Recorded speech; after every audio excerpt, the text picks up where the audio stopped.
Assalamualaikum warahmatullahi wabarakatuh. Perkenalkan, nama saya Miftahul Jannah dari kelas perencanaan layanan BK.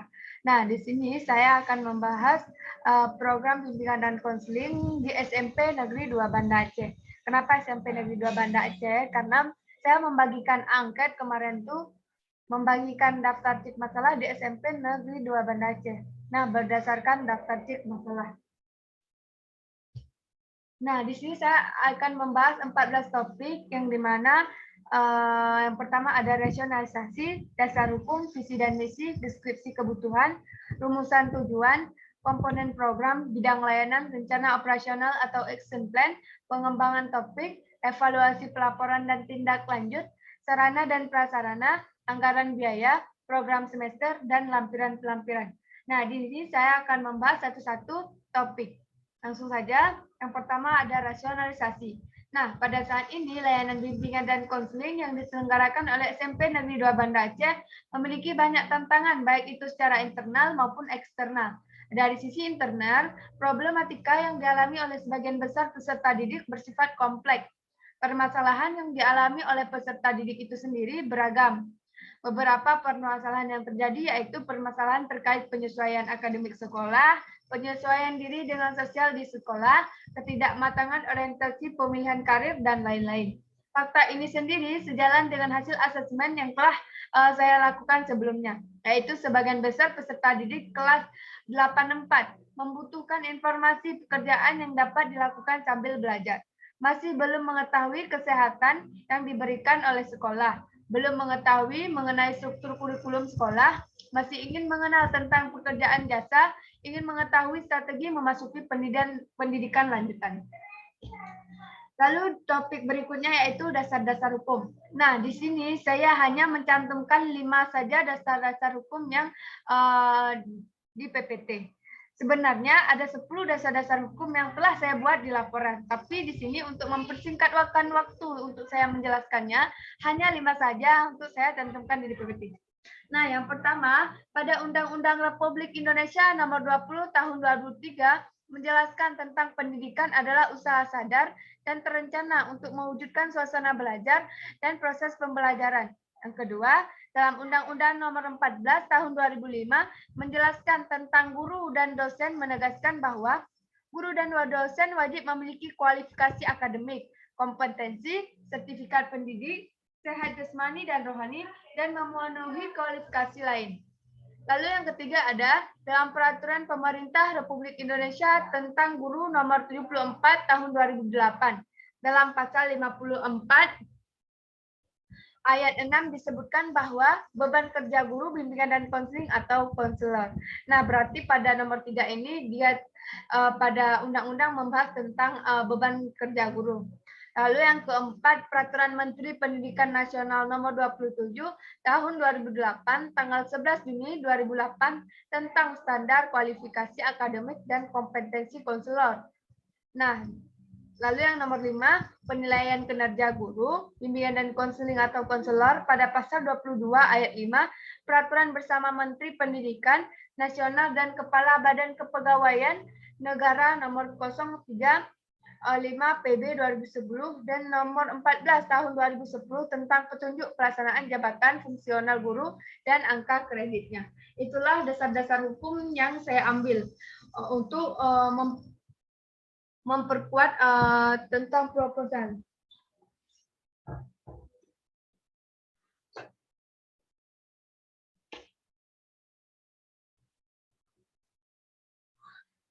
Lalu topik berikutnya yaitu tentang visi dan misi. Visi SMP Negeri 2 Banda Aceh, mewujudkan SMP Negeri 2 Banda Aceh hebat, berprestasi, cerdas, disiplin, berbudaya, beriman, dan bertakwa. Misi SMP Negeri 2 Banda Aceh, untuk mencapai misi di atas, maka misi yang ditetapkan adalah menyelenggarakan pembelajaran yang efektif, efisien, dan menyenangkan.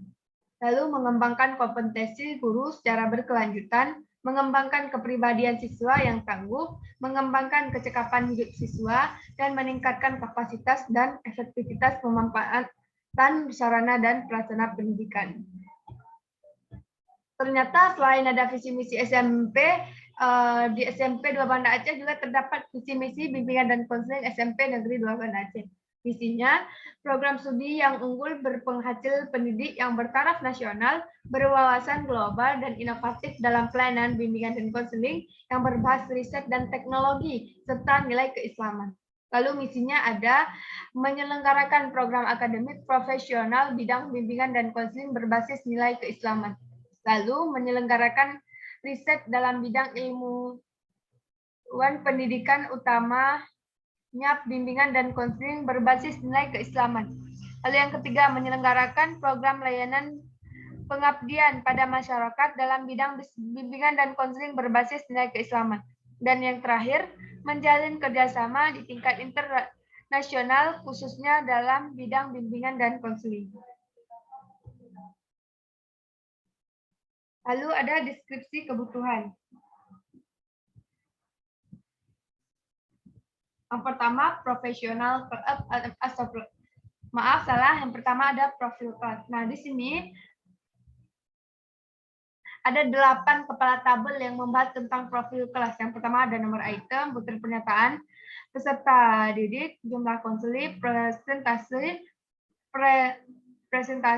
prioritas, waktu layanan, bidang layanan ada pribadi, sosial, belajar, dan karya. Nah, yang pertama nih, saya sering sakit kepala.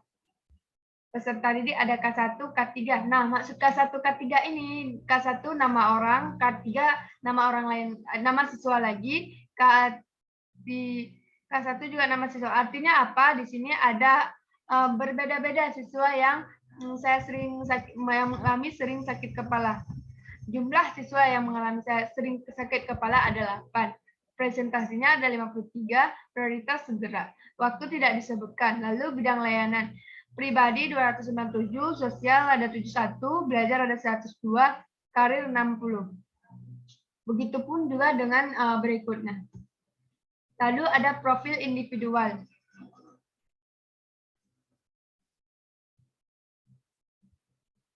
Ada 6 kepala tabel yang menjelaskan tentang profil individual. Yang pertama nomor urut.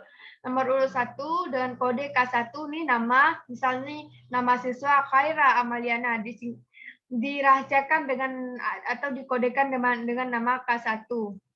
Perempuan, pribadi 39, sosial 10, belajar 1, karir 0. Jumlah masalah 0%. Jika masalah 0%, jika jumlah masalah 0, maka persennya juga 0%. Langsung saja saya akan membahas siswa yang mempunyai masalah, yaitu nomor 7.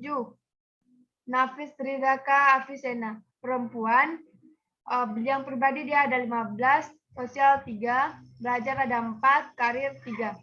Jumlah masalah 25, berarti persennya ada 10%, teman-teman, seperti itu. Nah, teman-teman, setelah kita membahas tadi ada profil kelas, profil individual, nah, kita dapat menyimpulkan nih teman-teman dengan cara kita menginterpretasi teman-teman. Yaitu yang pertama ada prioritas. Prioritas segera berjumlah 17 item butir pernyataan DCM. Prioritas sedang ada berjumlah 50 item butir pernyataan DCM. Prioritas tinggi berjumlah 30 item butir pernyataan DCM. Prioritas rendah berjumlah 53 item pernyataan DCM. Lalu prioritas tidak masuk program berjumlah 73 item butir pernyataan DCM.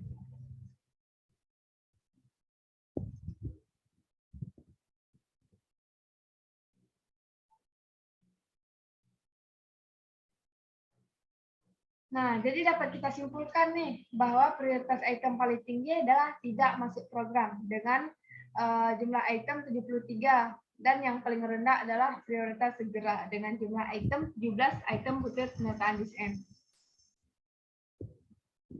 Nah, lalu topik berikutnya yaitu tentang rumusan kebutuhan tujuan. Nah, di sini ada 8 kepala tabel yang membahas tentang rumusan kebutuhan dan tujuan. Yang pertama ada nomor item, bidang layanan, komponen masalah, hasil asesmen kebutuhan atau butir pernyataan instrumen, deskripsi kebutuhan, tujuan layanan, topik, tema, dan tujuan lain.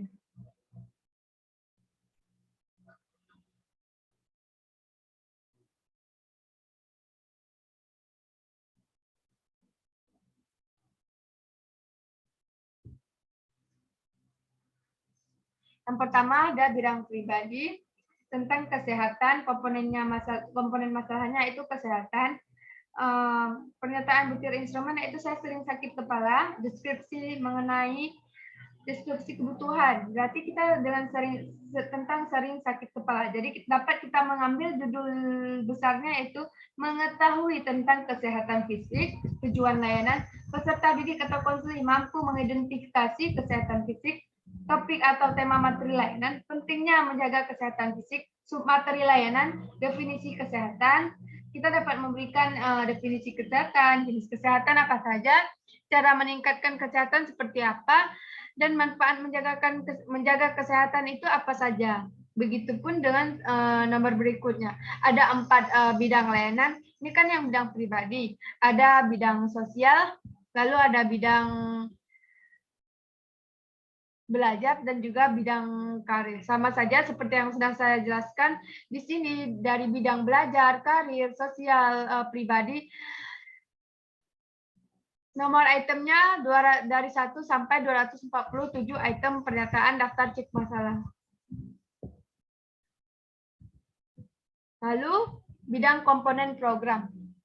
Ada 4. Yang pertama ada layanan dasar. Layanan dasar adalah proses pemberian bantuan kepada semua peserta didik atau konseli yang berkaitan dengan pengembangan sikap, pengetahuan, dan keterampilan dalam bidang pribadi sosial, belajar, dan karir sebagai pengejawatahan tugas-tugas perkembangan mereka.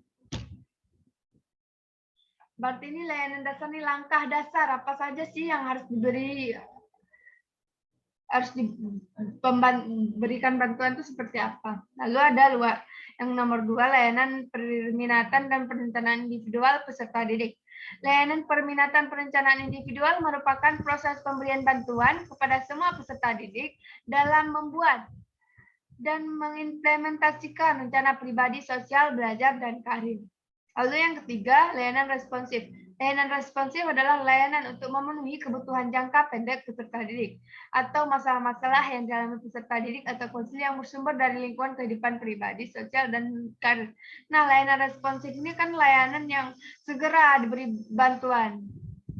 Lalu ada nomor 4 yaitu dukungan sistem. Dukungan sistem merupakan komponen pelayanan dan kegiatan manajemen tata kerja infrastruktur dan pengembangan keprofesionalan konselor secara berkelanjutan yang secara tidak langsung memberikan bantuan kepada peserta didik.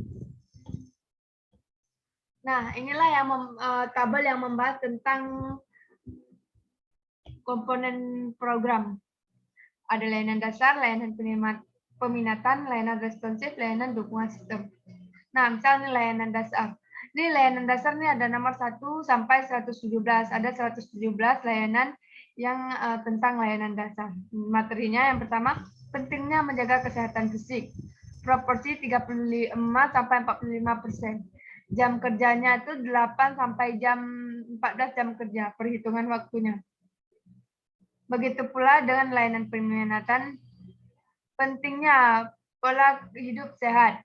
Jumlah layanan 96, proporsi 15 sampai 25, jam kerja ada 7 sampai 12 jam kerja. Layanan responsif, trik menggunakan dan alat bantu penglihatan. Jumlah layanan ada 9, proporsi 25 sampai dengan 35%. Perhitungan waktu 6 sampai 10 jam kerja. Dukungan sistem, orientasi beasiswa, jumlah layanan 18, proporsi 10 sampai 15%. Perhitungan waktu 3 sampai 4 jam kerja. Jadi dari jumlah layanan ini kita jumlahkan dari 117 tambah 96 tambah 9 tambah 18 hasilnya itu 240.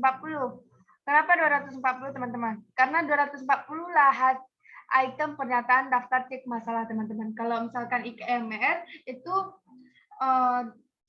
butir itemnya tuh beda lagi, mungkin lebih sedikit dari daftar cek masalah. Lalu bidang layanan. Ada 4. Yang pertama bidang pribadi, bidang sosial, bidang belajar, dan bidang karir. Bidang pribadi, suatu proses pemberian bantuan dari guru, bimbingan dan konseling atau konselor kepada peserta didik atau konseli untuk memahami, menerima, mengarahkan, mengambil keputusan, dan merealisasikan keputusannya secara bertanggung jawab tentang perkembangan aspek pribadinya sehingga dapat mencapai perkembangan secara optimal dan mencapai kebahagiaan, kesejahteraan, dan keselamatan dalam kehidupannya. Lalu yang kedua, sosial. Suatu proses pemberian bantuan dari konselor kepada peserta didik atau konseli untuk memahami lingkungannya dan dapat melakukan interaksi sosial secara positif, terampil berinteraksi sosial, mampu mengatasi masalah-masalah sosial yang dialaminya, mampu menyesuaikan diri dan memiliki keserasian hubungan dengan lingkungan sosial, sehingga mencapai kebahagiaan dan kebermaknaan dalam kehidupannya. Lalu yang ketiga, belajar. Proses pemberian bantuan kepada peserta didik atau konseli dalam mengenali potensi diri untuk belajar, memiliki sikap dan keterampilan belajar, terampil merencanakan pendidikan, memiliki kesiapan menghadapi ujian, memiliki kebiasaan belajar teratur, dan mencapai hasil belajar secara optimal, sehingga dapat mencapai kesuksesan, kesejahteraan, dan kebahagiaan dalam kehidupannya. Lalu yang terakhir yaitu bidang karir. Nah, proses pemberian bantuan oleh guru bimbingan dan konseling atau konselor kepada peserta didik konselir untuk mengalami pertumbuhan, perkembangan, eksplorasi atau aspirasi dan pengambilan keputusan karir sepanjang rentang hidupnya secara rasional dan realistis berdasarkan informasi potensi diri dan kesempatan yang tersedia di lingkungan hidupnya sehingga mencapai kesuksesan dan kehidupannya. Lalu ada rencana operasional action plan. Rencana operasional ini dibuat untuk menggunakan secara detail tindakan-tindakan yang diperlukan selama 1 tahun untuk mencapai tujuan. Rencana operasional atau action plan didistribusikan ke dalam tabel yang memuat bidang tujuan, komponen, strategi, sasaran, materi layanan, metode pelaksanaan alat media, pendukung, rencana, evaluasi, dan kualifikasi pertemuan.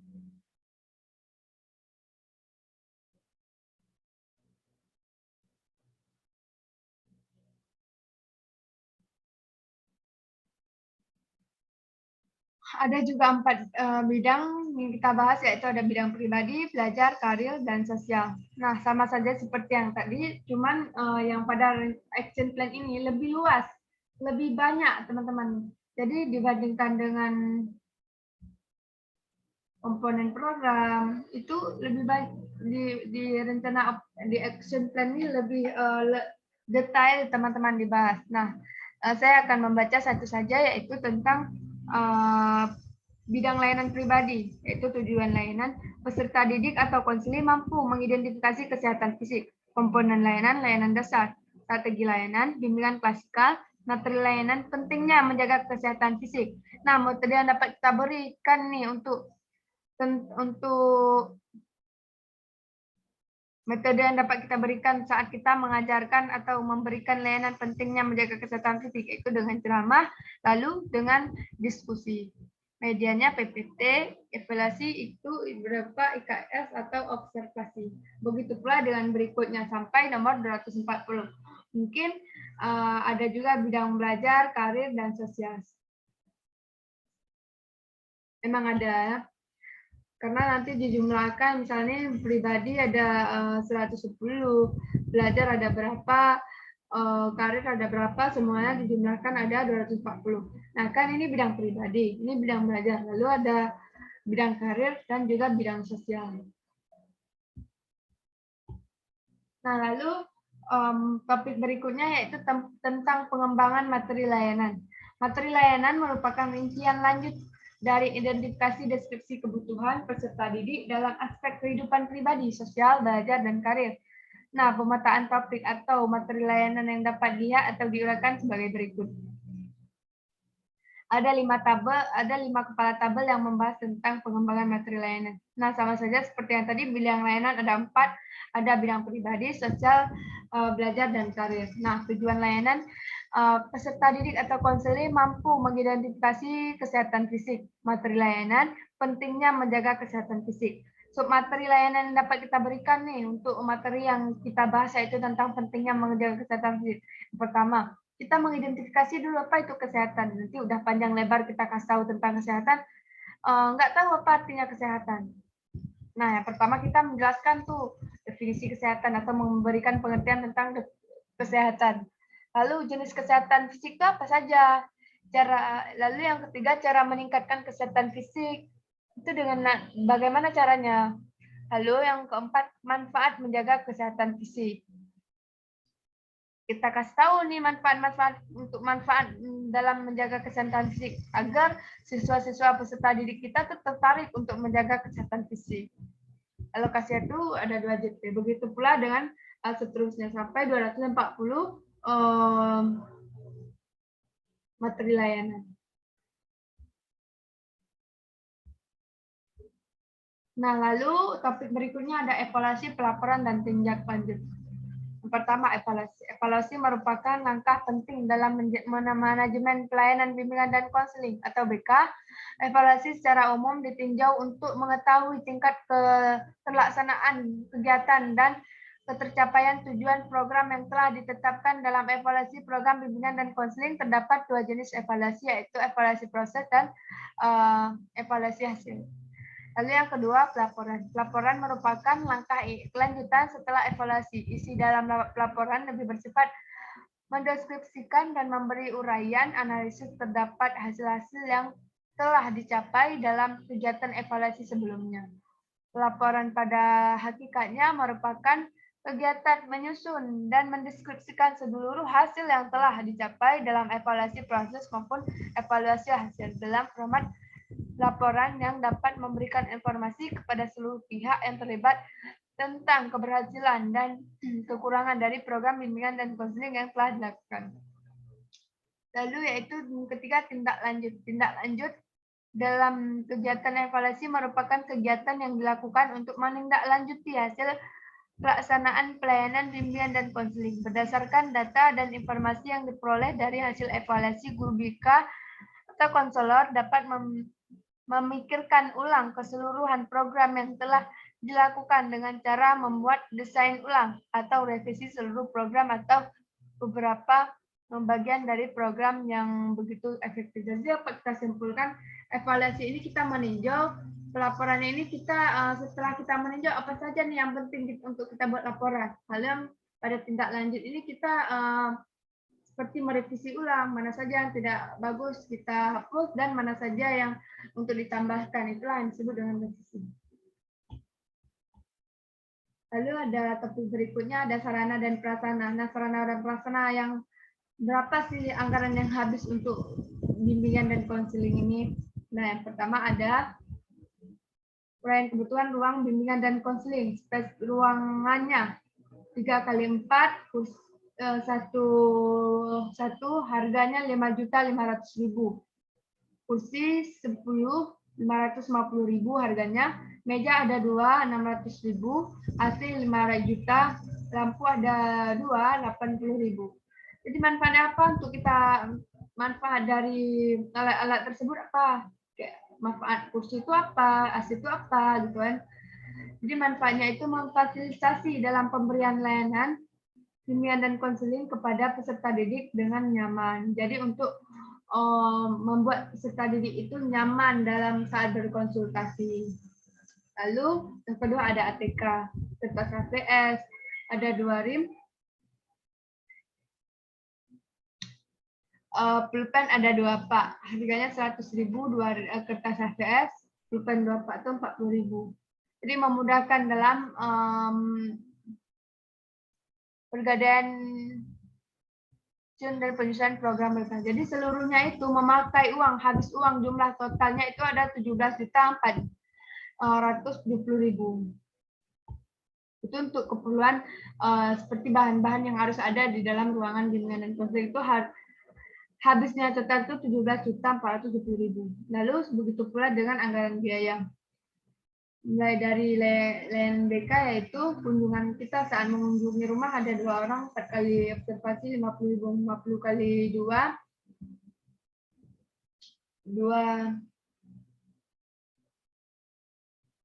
4 kali 5 20 kali 2 40 400.000. Jadi semua jumlah total yang harus kita keluarkan biaya saat melakukan konseling yaitu 20 juta.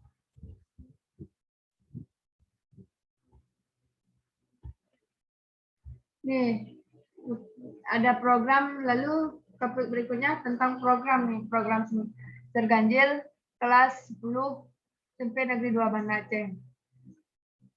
Misal nih materi-materi yang kita buat tuh kita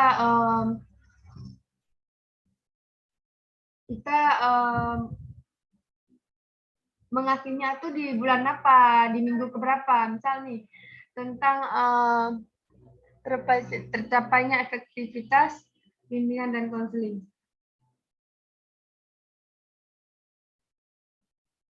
Layanan bimbingan dan konseling. Kita mengasihnya yaitu di bulan Juli, yaitu pada minggu pertama dan kedua. Lalu terungkapnya kebutuhan atau permasalahan peserta didik itu kita juga menggunakan pada bulan Juli, yaitu minggu ketiga dan minggu keempat. Begitupun seterusnya. Lalu program semester genap sama saja seperti program semester ganjil. Kita membagi waktu teman-teman. Kita ingin mengasih layanan tuh di tanggal berapa, bulan berapa, di minggu keberapa, seperti itu ya teman-teman. Seperti yang sudah saya jelaskan tadi. Nah, inilah contoh RPN konseling individual rencana pelaksanaan konseling kelompok semester ganjil. Ini semuanya bersifat rahasia teman-teman. Misal nih nama konseling K1, namanya saja disingkat, jadi tidak ada yang tahu. Kelas semester A4, E4, atau 10-4, hari tanggal Kamis 15 Juni, pertemuan 1, jam waktu 2 jam, tempat ruang BK, gejala tempat.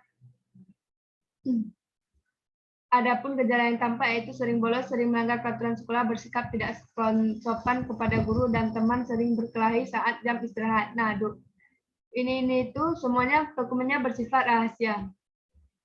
Sama saja seperti yang tadi.